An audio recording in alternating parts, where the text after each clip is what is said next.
Welcome to a new edition of the Neon Jazz Interview Series with jazz pianist and composer Johannes Wallmann on the 2021 CD Elegy for an Undiscovered Species. It's his ninth album and likely his most ambitious effort to date, featuring new music for jazz quintet and string orchestra. The title refers to the extinction at the hands of human activity. He opens up about this new project and the world of live music waking up, along with a little bit more. Enjoy. Hey, thanks for taking a minute out. I appreciate it. Oh, I appreciate your interest in the album. Undiscovered Species. Talk to me a little bit about this brand new album. Maybe about how the title came about, and just it's coming out during a very strange time on the planet. There's sort of two sides to this question. One is the format of the jazz quintet and string orchestra, and then the other question is about the subject of the tune. So let me start with the format. And sure. That was something that sort of as an idea came up about 3 years ago. And I've always been interested in doing something with strings, and I didn't have the opportunity because the more players you have on a project, the more funding you need. And, I'd never written for a string orchestra before, so it was something that I would have to research. So 3 years ago, I sort of came up with this idea of I want to do this now, and I think I can get the resources together to make this happen. And because I knew this would coincide with a sabbatical semester, which I took in 2019, and traveled to Cuba, Canada, and mostly Germany. And I was trying to come up with a project that I could do anywhere. And composing, as long as I have my computer and a keyboard, I can really do it from everywhere. So it's a chance to just sort of see the world, spend some time away from home. And I used that time to do a lot of score study and just learn about writing for string orchestra. Check out a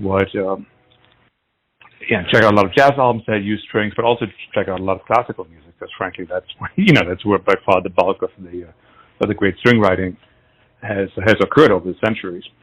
And then connected to that, I ended up getting a couple of grants, and this thing sort of became more feasible. From the beginning, I always imagined it would be a jazz album. It'd be jazz with, the strings would be in a jazz context, but of course the string players they're not great improvisers. Many of them don't really improvise at all.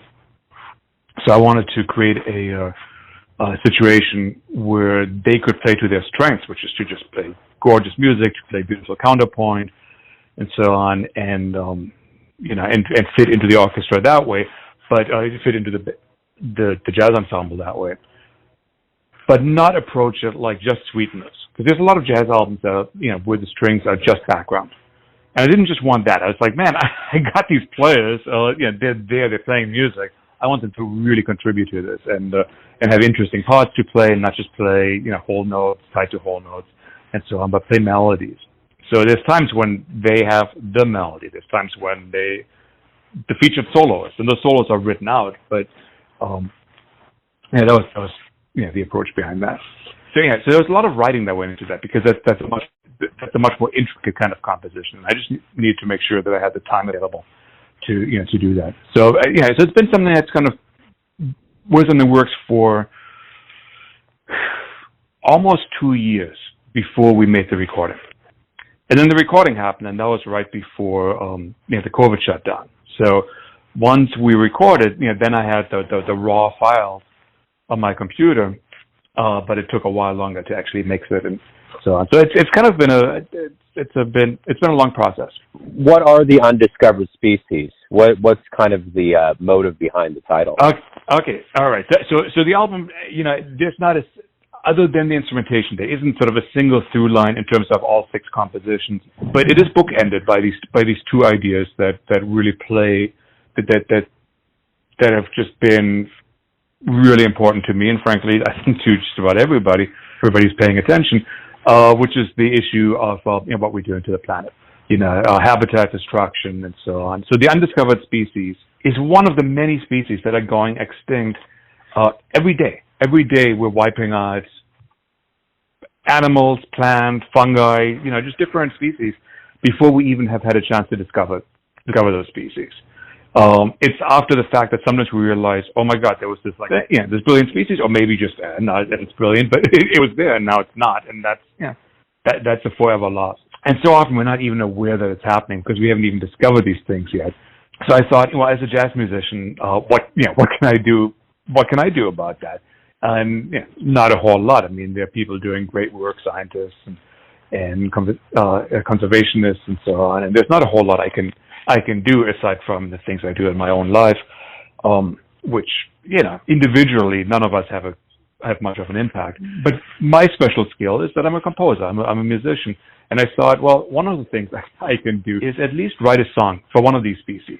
I don't even know what it is because we never discovered what it was. But it's sort of just it's an ode to one of these species that has gone extinct and nobody noticed it. And I just wanted to say, like, hey, I noticed, so kind of, don't know what the species is, but people are paying attention, and so the piece is intended to mourn the loss, but of course there's a lot of energy to it, and it's also a protest about what we're doing. So it's somewhat mournful, but mostly protest. I think you can hear with the strings at the beginning that the sort of tremolo. There's like a sense of attention, and it's a very cinematic piece, and by design, it's kind of supposed to tell the story of peril, and in the end, it's not a happy ending, but it's but it comes from a place with love. As we all are returning to live music and things are waking up, you got a new album coming out. How do you feel about all of us coming back into music, live music, and getting kind of into hopefully a better appreciation for it? It feels great. It's a thing we've all been missing. I've been so lucky that unlike a lot of my friends and colleagues, throughout the pandemic, I always had something on the horizon. There was always some performance coming up. Nowhere near as many as normally happen. There's always some live stream, some opportunity to play with other people. And I live in Madison, Wisconsin. The winters here are cold, so it's not. In the summer we could get together for some outdoor jam sessions and so on. But once September hit, it wasn't fun to play outdoors anymore. So it's going to be a long winter. And luckily, there were some different organizations around here that would present live stream concert in a COVID safe manner, like live stream from the concert hall and so on. And those things were something every couple of months. But when you're a musician, of course, you got to practice every day. And to have something on the horizon that you're practicing for is so important to sort of keep your spirits up and keep wanting to go to your instrument every day and say, okay, right now things are slow, but I'm working for this thing that's happening in a couple of months. But in the end, all of those things were not in front of a live audience. There was an audience, and it was so wonderful to have an audience and sometimes to connect to audiences. There's friends, family, people, I've moved around a bunch, that people could hear me again and see me again maybe 20 years after I'd left the place or they'd left the place where we lived. I'm sorry about all the sirens in there. I wasn't expecting that. Oh, it's fine. But there's an immediacy to being in front of an audience and to have an actual audience there. That's so wonderful, because in the end, everything that we do as musicians, and also, I also teach, and it's the same thing as a teacher. Everything we do is about making connections. It's about making connections with other people, and the connections that we have in person are just so much more meaningful than the connections that we have over, Zoom or YouTube or something. So it's a fantastic thing. Right now, it seems like you said, it seems like a great opportunity to really to re-envision what it is that we had before the pandemic, and to say, okay, great. Not only do we have the opportunity to maybe go back to some form of normal, this break gave us an opportunity to also rethink of if normal couldn't be even better. And I'm seeing that. I'm seeing that both from my fellow musicians as well as from venues and so on. They're kind of thinking about how can we make this an even better experience for the performers and for the audience. And it's thrilling. This is, I think the next year is going to be a really amazing time. Johannes, thank you for taking some time out to talk about the new album and the world that we're living in. Good luck with everything, the album and the return to the stage. Thank you so much. I appreciate it. Thanks for listening and tuning in to another Neon Jazz interview, where we give you a bit of insight into the finest players in New York City, Kansas City, and spots all over the world. Giving fans all that jazz. And thanks to Johannes for his time, music, and another great album. If you want to hear more interviews, go to Famous Interviews with Joe Domino in the iTunes Store. Visit Neon Jazz at youtube.com, and for everything Neon Jazz all the time, go to the neonjazz.blogspot.com. Until next time, enjoy the jazz, my friends.